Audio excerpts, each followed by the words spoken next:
Alrighty, welcome everyone. I'm Teeaboo. It is Tuesday, and so you already know I am here for Kaguya-sama Love is War. Last time on Kaguya-sama, we had the extraordinarily, exceptionally, even maybe ultra romantic finale to the season, where our characters had an extremely romantic date though thing. Mystery got everybody else out of the way, just the perfect circumstance. The balloons go flying. I just smacked my hand on a freaking camera mount. That really hurt.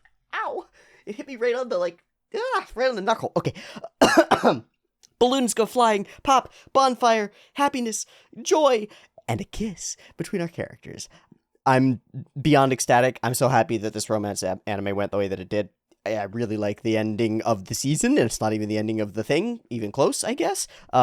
There is still, and it's what we are supposed to be doing, a movie to watch. And it's either a movie or it's 4 episodes. There's a slight problem, and that is that I haven't downloaded it yet. It's downloading in the background right now, and I haven't downloaded it yet. I also am not sure which version to watch, so here's our opportunity to talk about this. I asked in the previous video, but I'm gonna do it again because I want some more answers. I've gotten a few responses in a few different directions, and I'd like some degree of consensus. Movie as a movie? Movie as episodes? I don't know. I lean toward episodes. It seems like the reasonable thing to do, and apparently because it's not like a special chapter or like an ultra concise something, it's just more of the show in a lot of ways, at least from what I understand. That makes me lean more toward episodes as well, because it's easier to go bite by bite and digest it as we go. But let me know what you think, and what you think will lead to the best experience for me and for us watching it together and for the whole shenanigan. I'd like to know. And if we do talk episodes style, please let me know what format or split you'd like to see in terms of episodes. Episode by episode seems like maybe drawing it out too much. I've said 2 and 2 would be fine, and some people in my Discord were like, not 2 and 2, not 2 and 2, do 1 and 3, or do all 4. Okay, so this is why I'm confused and why I need more responses. It might muddle the waters more, and I might end up just doing what I want to do, but I'd really like some more insight on what to do with the movie, preferably without spoilers. Just think about it and tell me what you think we should do. For today, however, I have been, there's been a soft clamoring for the OVA that I missed, because I missed an OVA, and it's the end of Season 2, beginning of Season 3 OVA, it's somewhere in there. So, we're gonna watch that. Apparently it's a funny OVA, I expect good times, and apparently there's some Savisu in it, so I expect good times. Looking at the very first frame of the OVA, it's a pool. It's a very fancy pool with all this cool lions and all this art and stuff. So I don't know what's going to be going on, except that there will be pool things, so I assume characters in swimsuits, maybe in the shower. Stuff like that is the classic sort of, you do a beach episode or a pool episode OVA, and you put all your cute girl characters in swimsuits, and you go, wow! And then all the boys have something in their mind palace for the rest of their lives, right? Right. Okay, so we're gonna watch that. I think it'll be a good time. Should be a blast and a lot of fun. Come along with me and join me for an OVA of Kaguya-sama. I don't know how this got organized, whether this is just a chunk that they didn't adapt, or if this is a bunch of little intermittent chunks that they just let build up because they weren't adapting them, they didn't fit it in a particular place, and so they let them build up and then smash them all together, so they'll be disconnected bits, or whether it'll be like a cohesive thing for the OVA, or what. I don't really know. I'd like it to touch on... No. I'd like it to touch on, at least a number of our characters, like some of the Kaguya stuff, some of the Miyuki stuff, maybe some Chika stuff would be cool. It'd be cool. It does feel like Chika hasn't been, around as much. But maybe that's just my impressions being off. We had the karaoke thing with Chika, which was good, and the rap thing with Chika, which was good. So I guess she's been around. It just doesn't feel like she's been, front and center. You know? I don't know. I want cute characters, and if you draw them a little sexy, I'm not gonna complain. We're back in school. Things are going well. I'm still on the sort of a high from our characters, actually getting together at the end of the season of the show. Ooh, which is lovely. And I think we'll be able to carry that high through this episode and into the next chunk of whatever we end up watching for the movie or whatever comes later, because it's very exciting. I still don't know what that's going to consist of.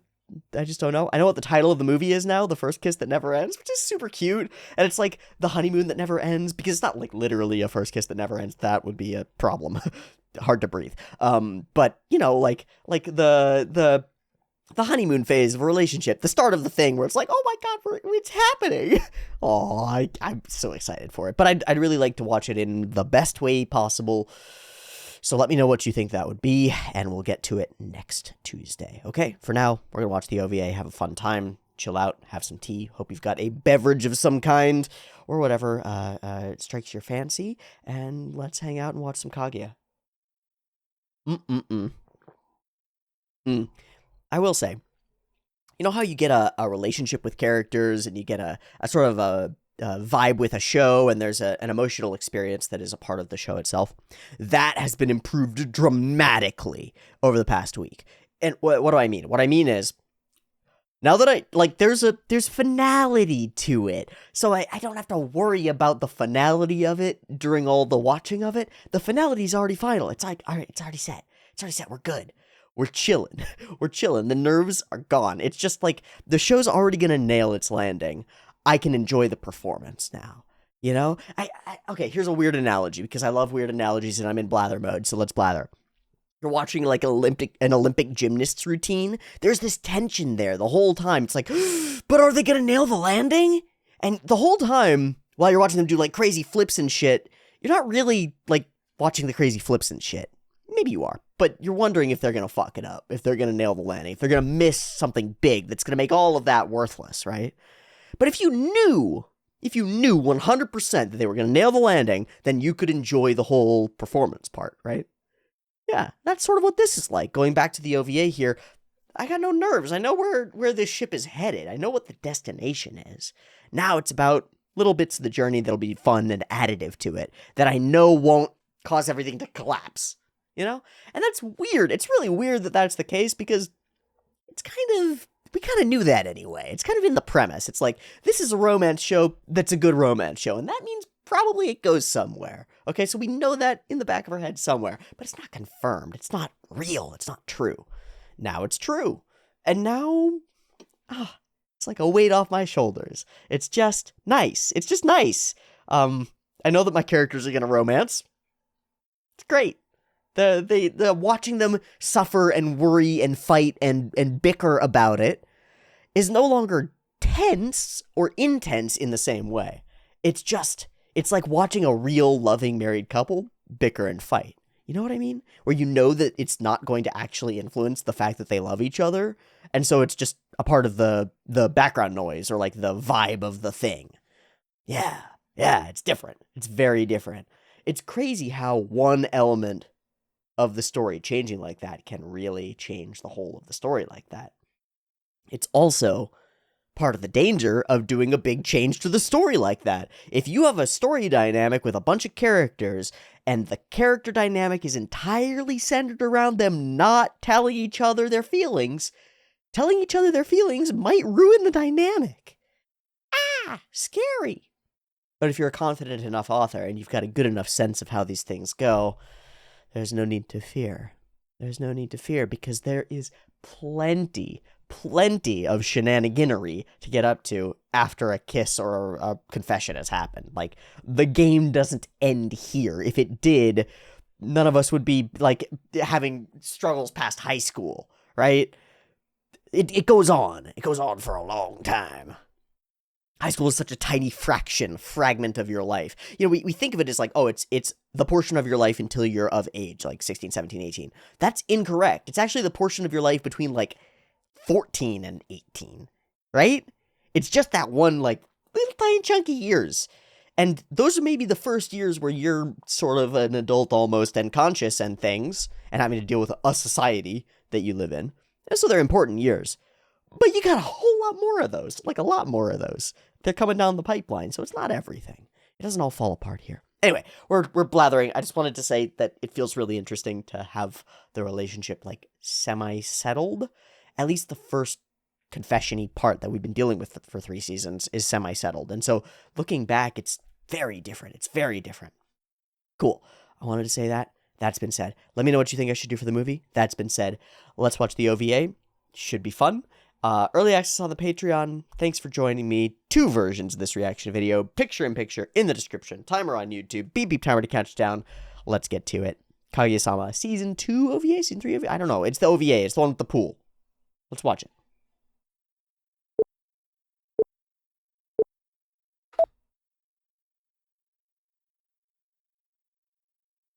Whoosh. Ah, it is the calm one. Oh no! The power. Baboinga, indeed. Oh, they're all looking at Kaguya.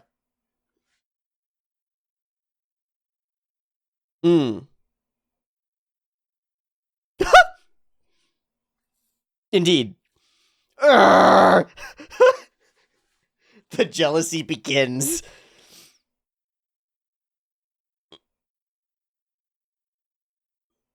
Hmm.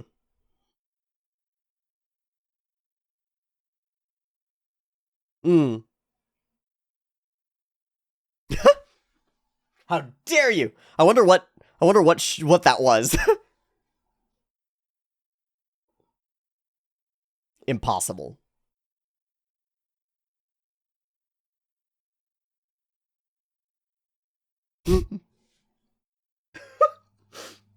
Oh my god, there's so much!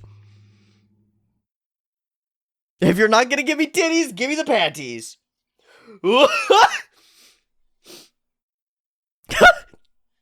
It's making me uncomfortable. It's got it. Oh. I think they got him. I think they got him. Ah.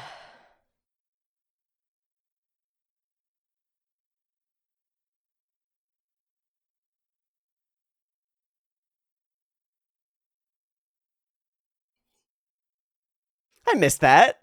It's nice to see again.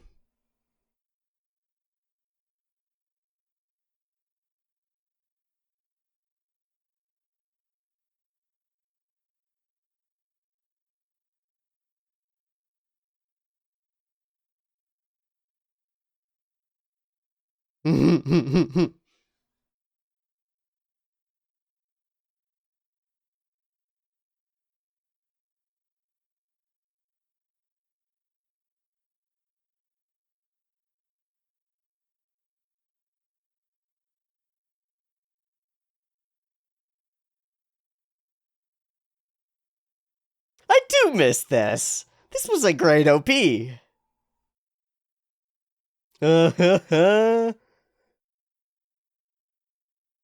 Otta!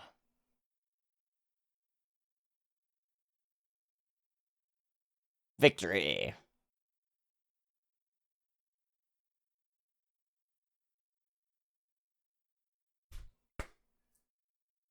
So calm. Oh my god. Yep, that literally. It actually hits us with zombies. Wow. Yeah, really? Guys, how dare you? Very funny. Something is sure to slip up.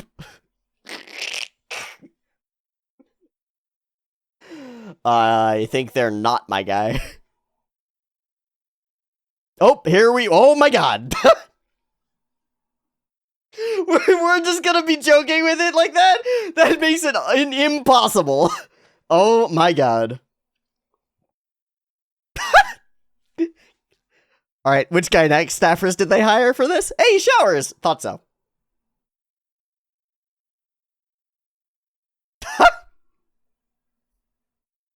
Here we go! Wow, we're just gonna hold it! It is all a joke. Wow, that's great.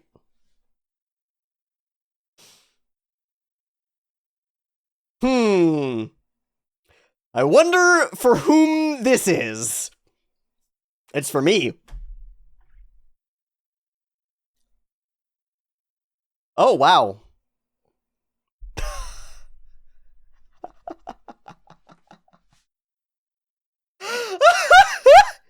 No! Wait! No, not the steam! Impossible! All the clothes will be ironed perfectly.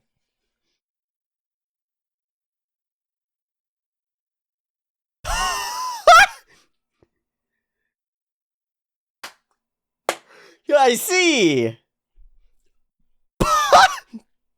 What is this, Simple Gear? That's ridiculous.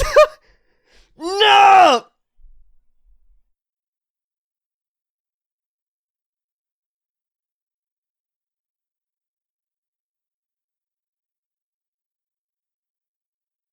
Hayasaka.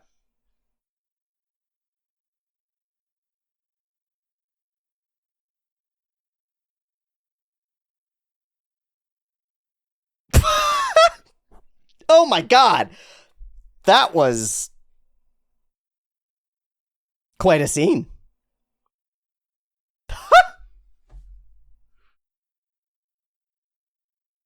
My god.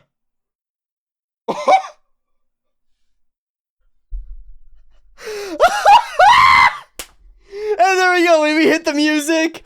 Wow.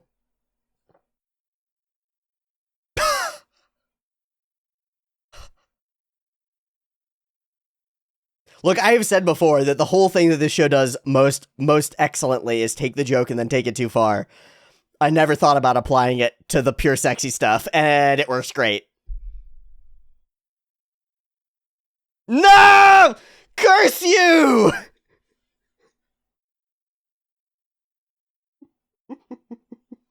These fucking mangaka leading me on!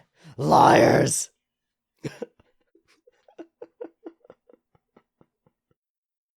Amazing.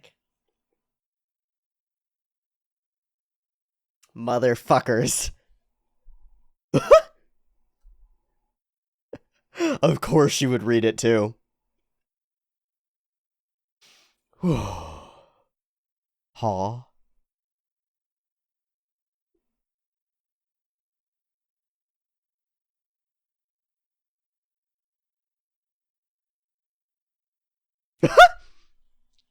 Oh my god!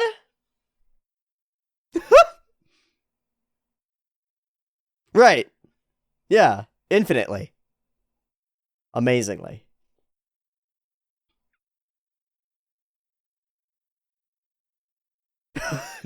Must confiscate it. Ah, how depraved. Mm-hmm. Mm-hmm. Mm-hmm.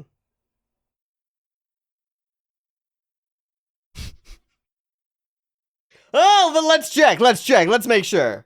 Yeah. Oh, it's accurate. Oh, it's right there! What? We've been tricked! So, we should check the next page.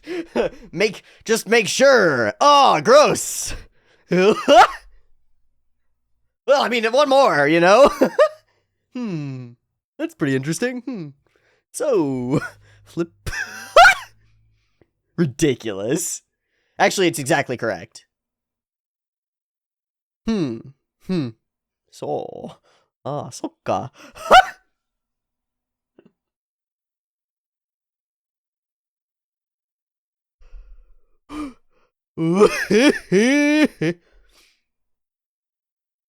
Yeah, weird. Why would they ever? Oh, he's like, yeah, this doesn't even do it for me, man. Are we sword fighting? We are sword fighting now.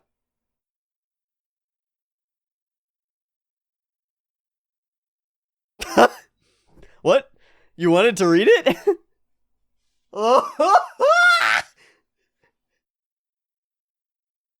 course. Well, the big story where we see if they have sex. Ah!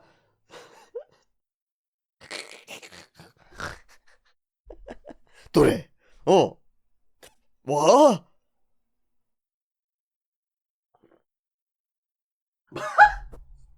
It's like exactly the same, you know? Look at her eyes. They're the same. Huh? That just felt a weird... Yeah. A weird vibe.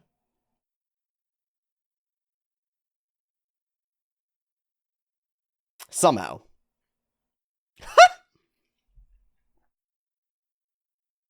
Oh no. Oh, stuck in a wall, Eno. God damn it.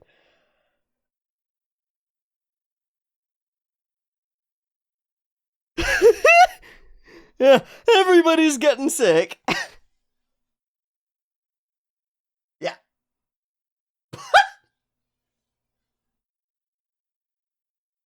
Donna, I gotta go home. Yeah, one of us has to confiscate it, clearly. Oh, they're both gonna fake it. They're gonna go around the corner and come back. They're gonna rush back, right? And we're good. And go!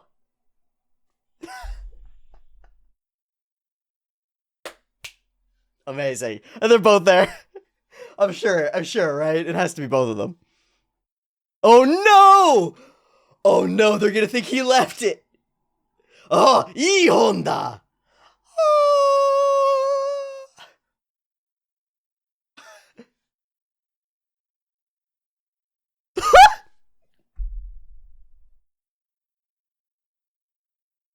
Hey. Yeah. True. What? Where? How? Good. Oh my, never mind. We are continuing with the Savisu. That was great. Of course. Gotta go fast. Oh, we're actually doing a... No way. I'm so glad. I'm so fucking glad. Oh, never mind. It's not. I thought it was the rice thing. I thought it was the ramen. Never mind.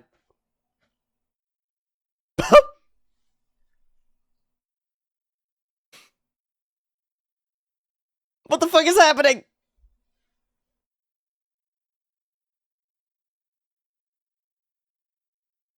So close.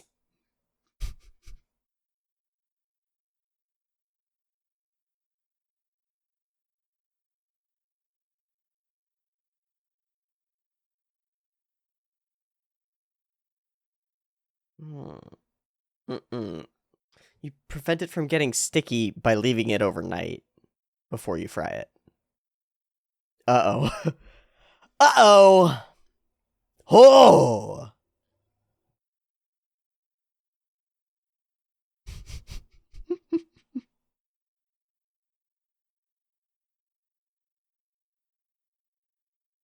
Mm-hmm. Mm-hmm.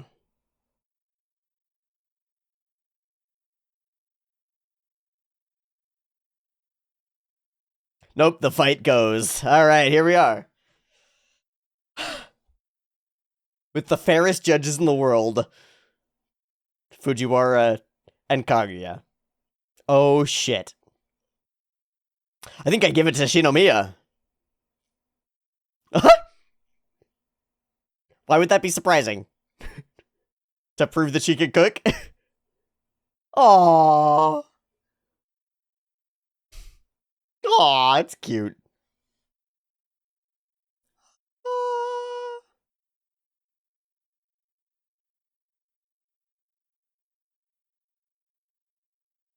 A soup.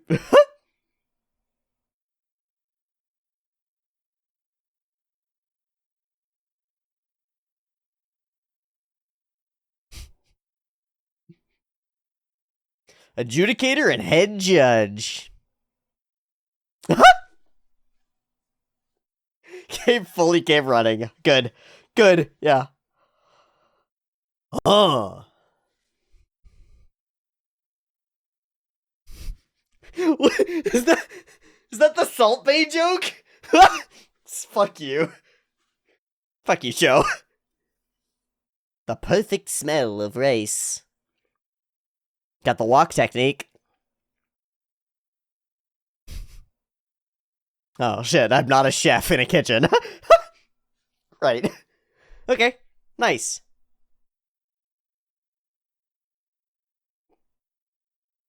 I guess king of taste.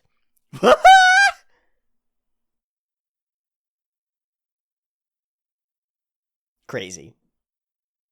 Sugoi.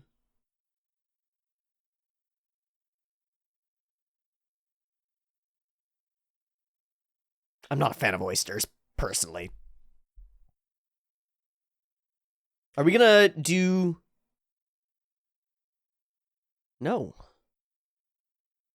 Explode gasms, no Shokugeki no Soma. The sea, the ocean! A flood is coming.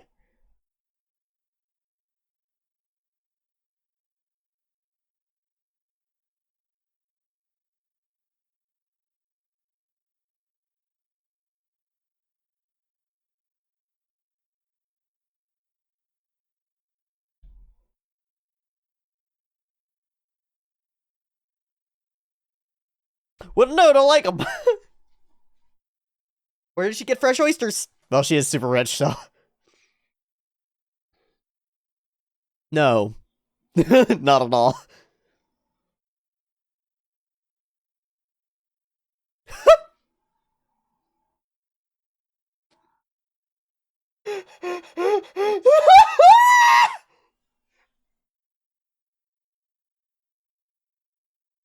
That's amazing.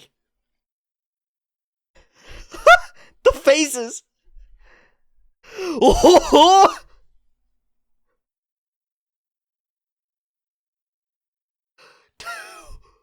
Totally caught! Ah!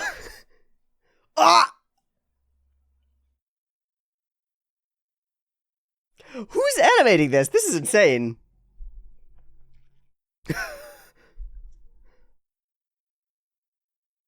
They're just ignoring the other two and eating all of that. A 5. What?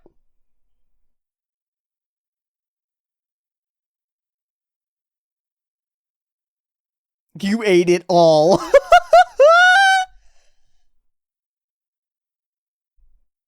Mmm.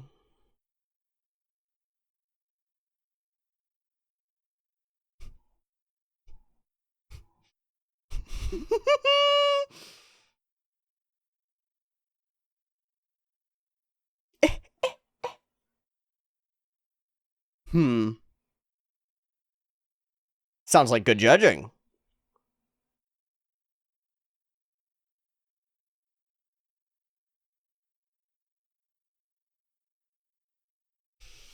Hmm.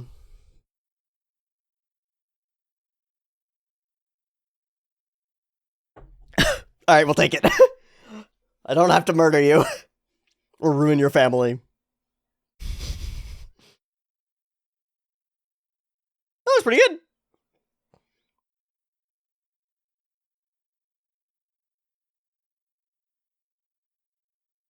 Ah, the great way. The perfect way.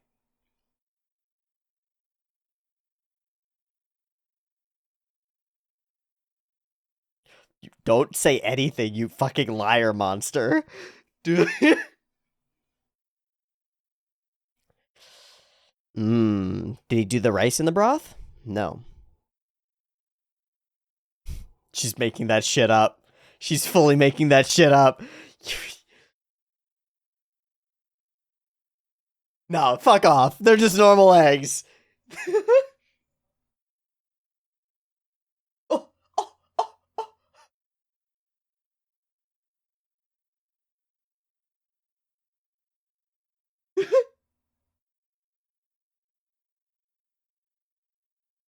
I don't believe her at all.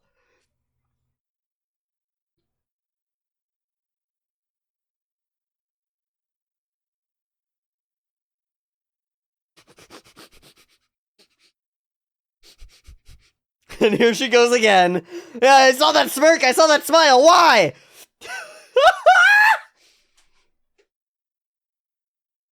Well, you're the liar. All right, gonna eat all of this. It just goes. Where does it go? No, dude. Where does it go? You know, where does it go? Up, up, up. You shouldn't have told her that it was his. Because it's you.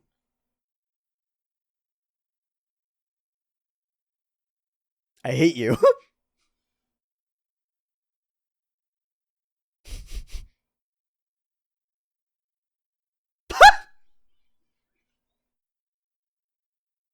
Oh.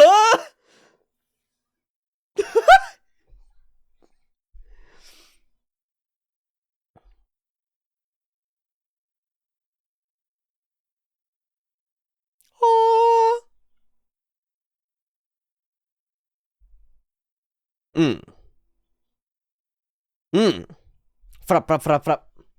And get little bits of egg all through instead of coating the rice. Yeah, okay. Reasonable. And a different texture because of the hot fry.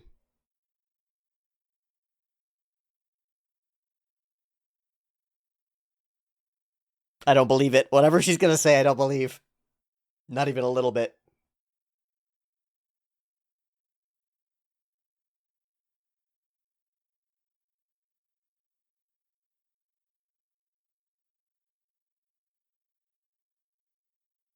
Mmm. Cause he makes the fucking food for his whole house. Yeah. Cool. God, the tree's growing. The tree's fully changing. Ah. Every grain of perfect rice.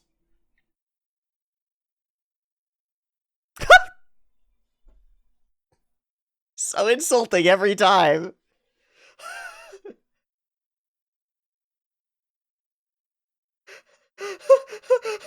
No, she called your life sad. Your fried rice is great. You know what they say? Art comes from pain. It's on par, but you win out of pity? Oh. Omedetou gozaimasu. Oh, you poor thing. Oh. Wow. Yeah, but he loses.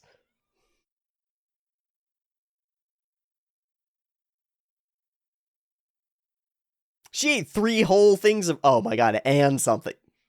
Monster. And is that Fiend? That's Fiend. We'll let it play. What a blast from the past, huh? Good god, that was service heavy. Now I understand why, though. Like, I didn't realize that they were going to be messing with it. I should have known that it would be playing with all of the faux tropes. Oh my god, it's so fun. I really like it. I think it's very, very funny. Because it manages to do the salvisu while skirting the line really well. It's cute.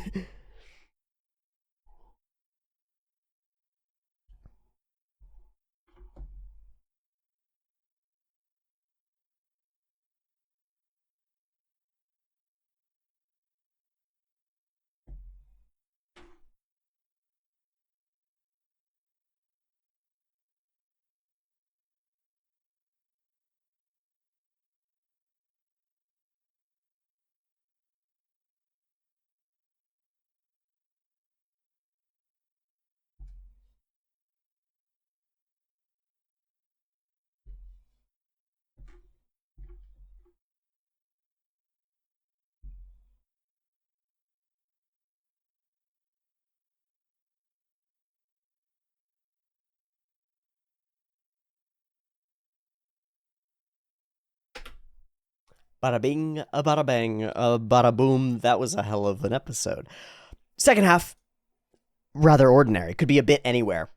Still very fun. I find Chica's lying bullshit and condescending like attitude of know-it-allness to be fucking hilarious, especially when it gets called out, and then she sort of explodes. The first sequence where she gets called out and does all of the wibbling and wobbling, I think is just spectacular in terms of facial stuff and character insanity. This and then her face goes even wibblier. Yeah, here, it's just maximal, and then just totally pretending that it didn't happen straight through.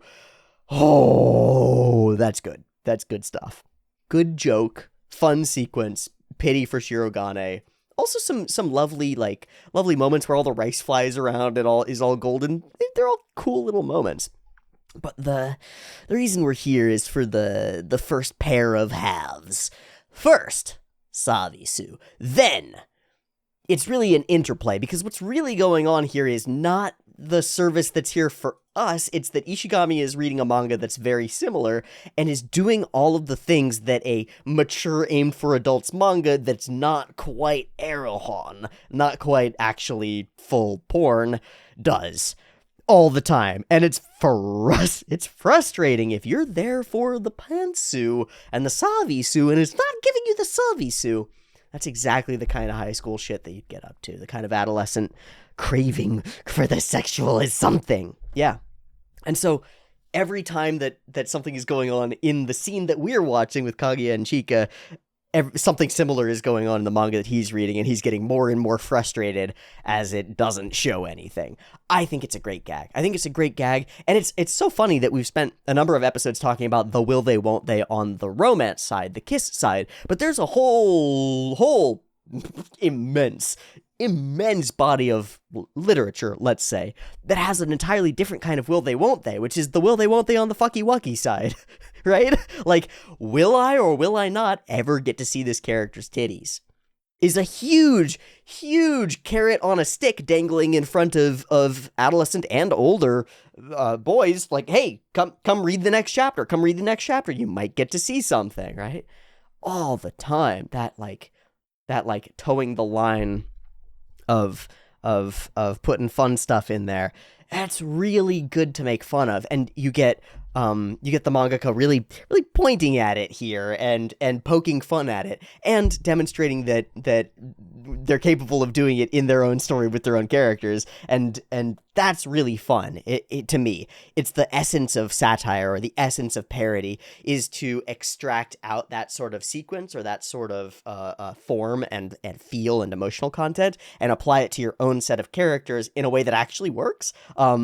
And then works on the meta level of having a joke there and making fun of something that's recognizable. Because I think we've all experienced those sort of on the line ecchi style of shows where you're like, come on, it's just porn, just let it be porn for God's sake. And no, they don't. They won't. They refuse. Instead, it's something in between, and it tries to walk that line, and it always ends up being a bit weird, right? It's like it's trying to have its cake and eat it too, or it's trying to objectify and sexualize its female cast while having them be respectable characters that you care about. Like, it has this really a tough time doing it. There are a few instances where it can be done really effectively, I think, where it doesn't walk that line exactly, where it sways over the line and back. I think Monogatari is an example of something along those lines, where it's hypersexual, exceptionally fan service filled, and yet it does manage to walk that line and have those characters be more than objects, like significantly more. And indeed, in Monogatari, a lot of the time, the objectification of the characters is one of the obstacles of the show that's presented both to the main character and to us as an audience, in terms of the struggle of unpacking the puzzle of Monogatari to some extent is seeing past your fetishization and sexualization of these characters as they're represented on screen, and realizing and recognizing and seeing them as people and characters with real problems and real struggles, not just means to an end. And that's part and parcel to the Monogatari series story thing, right? It's a different idea. It almost goes so far as to be parodying in a similar sort of way. It's using that sexual content to needle you, to affect you as the audience member, and to affect its main character, to affect Araragi. And that's partly a Shafty thing. It's partly a Nishioi scene sort of thing. It's interesting. It's really interesting to me. So here, this is much simpler, I think, because it's just straightforward Savisu. I don't think so. In Monogatari, there's this layer to it where those characters, their sexuality is part and parcel to their humanity, and that's correct. That's in the real world, that's true. Both men and women, largely, the vast majority are sexual entities. They're asexual people. They exist, and they're worthy of respect as well. But largely, people are sexual entities. We have sex as a part of us, right?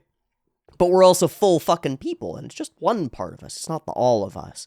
And so that's the sort of Monogatari perspective. This isn't that. This is way thinner. This is way thinner than like an interesting critique of fan service. This isn't an interesting critique of fan service. This is a funny critique of fan service. And I think as such, it does a great job of using humor to point out something pretty silly about our industry norms in manga and in anime, especially when it comes to ecchi things. The evolution of panty shots and bouncing boobs and nip slip closeness is really interesting over time. It's like really fascinating to see how that shifted over time. It's crazy. The modern era is very different from 10 years ago, is very, very different from 30 years ago, is very different from 40 years ago. I mean, I just finished watching Mobile Suit Gundam and Mobile Suit Zeta Gundam, and there are more than a couple of scenes in the show where there are like teenagers walking around or taking baths or whatever, and they're not just topless, they're drawn fully nude, essentially full frontal nudity, or at least nipples, like in a TV anime. And those are technically minors, right? Like insane shit for today's day and age, right? Insane shit for today's day and age. You could not do that. Could not get away with it. And yet it's just a part of the show. It's just a normal thing. Like a character walks in on another character, and it's not like the classic walking in on a character for a panty shot sort of scene.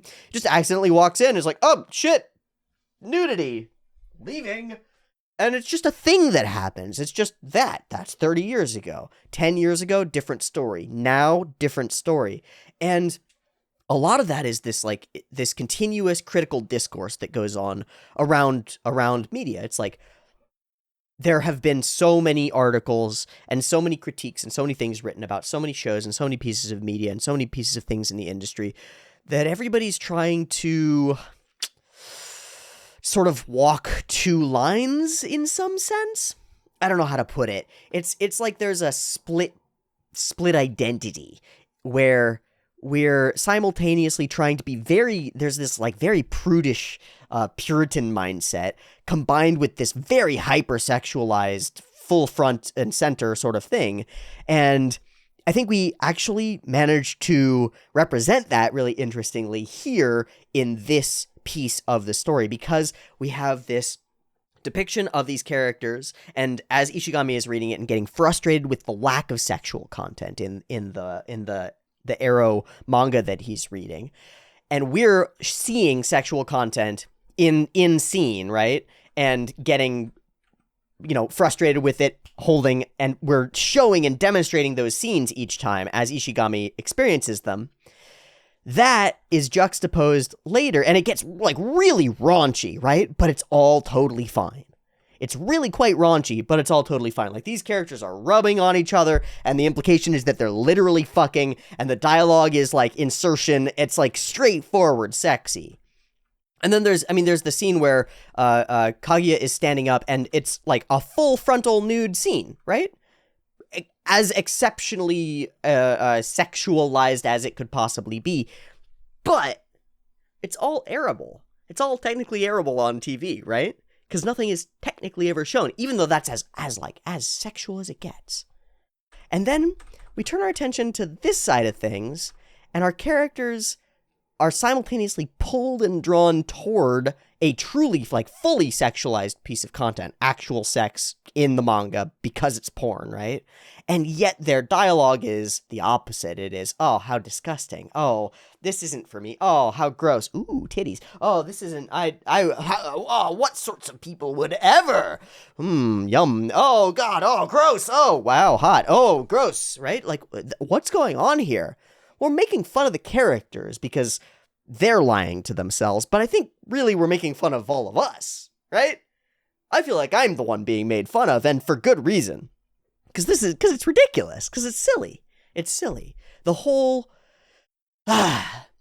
guilt shame web that we have around around sexual content, pornography, is really interesting to me, and it has been for a long, long time. I wrote a thesis paper on advertising, pornographic advertising, when I was in sophomore year of university, something like that. It was fun. It was for a cultural and film studies like class where we did a section on advertising. I just was fascinated by the way that advertisements aimed at men in pornographic contexts are formulated, because they're so weird. They're so strange. Like, if you know what I mean, you know what I mean. But all the ads on porn sites are spectacularly weird, like really strange and really interesting. And there's something, they reveal something about the psychology behind the advertisers and the psychology behind the individuals who are being like caught by those advertisers. I find it really interesting.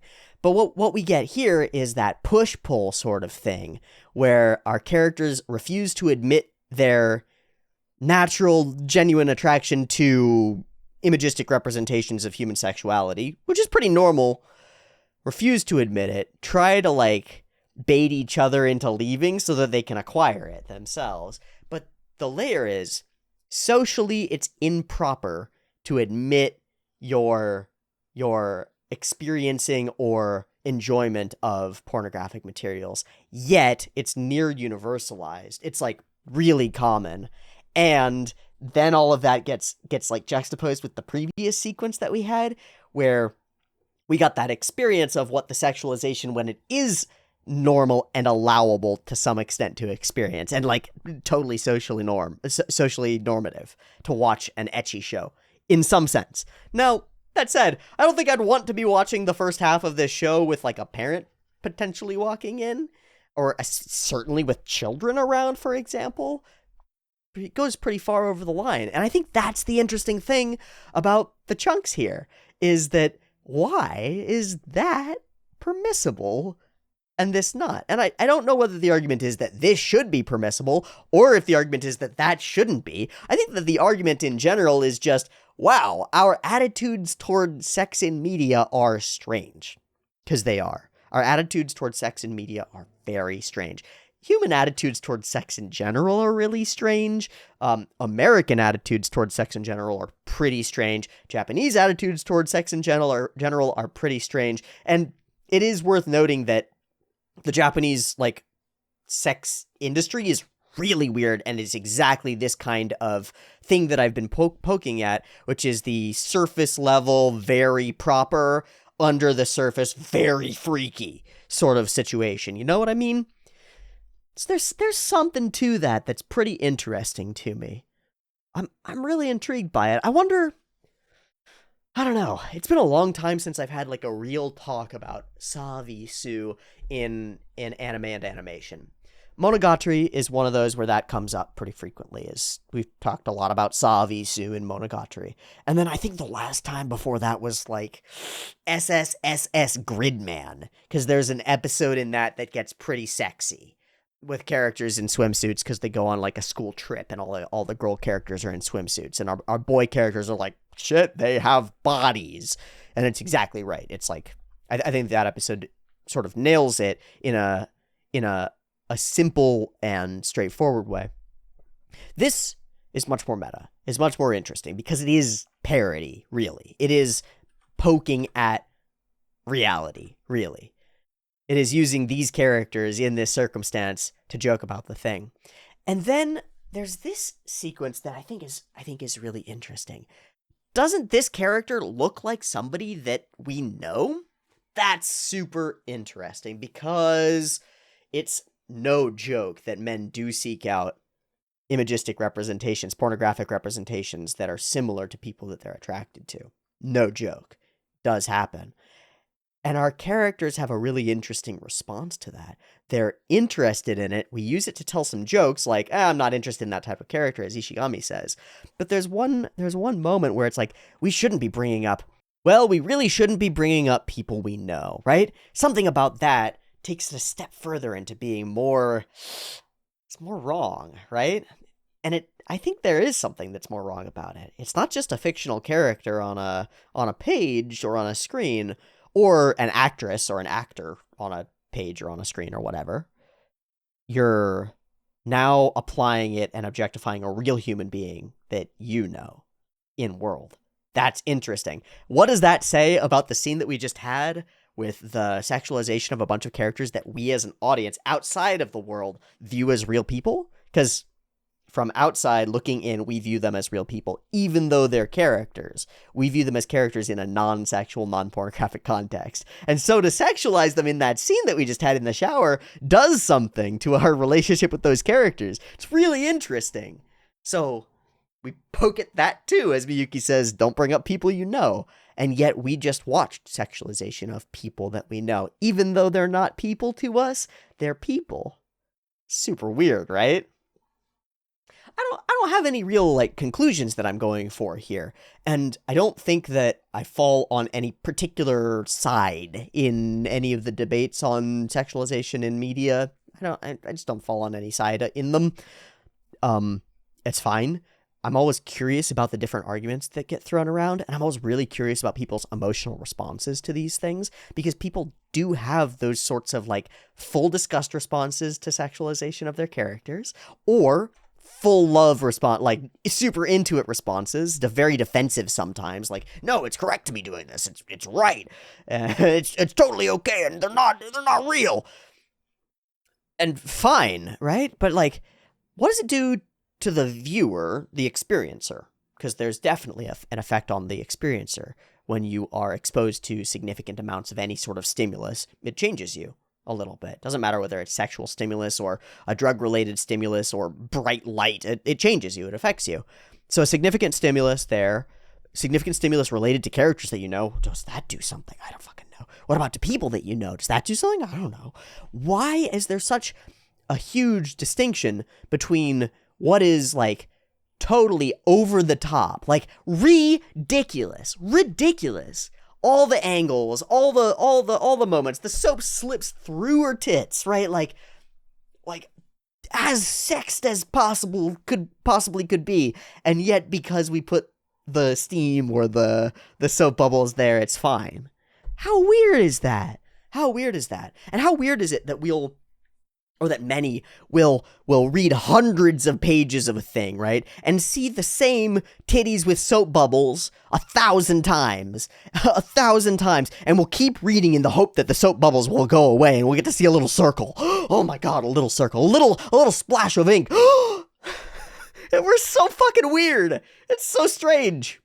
So strange. And I guess this is why 2D is always of such interest to so many people, because it's really, really weird the ways in which sex, sexuality, characters, relationships, interactions, scenes, and sequences can be depicted is completely different. It's really freaking interesting, and a very fun bit that ends up being very sexy. These are certainly the most sexed up representations of these characters that I've seen outside of like I haven't gone and looked for Rule 34 of the characters. I'm sure there's tons of Chika and probably tons of Kaguya too. I'm sure there's tons, but like it's not my vibe. This is a pretty interesting representation of the characters. It's really interesting to me that the mangaka decided to do this kind of a bit, and I found it really funny and really fun, and it made me think a little bit. About the ways in which we represent our characters and the way we feel about different representations of just nudity or sexuality or voyeurism in different formats, and our expectations for those different forms and formats of media. Really interesting stuff. Okay, so there's the OVA of Kaguya-sama. We are now caught up, I think. And that means the one thing left to do is to watch the 4 episodes of the movie.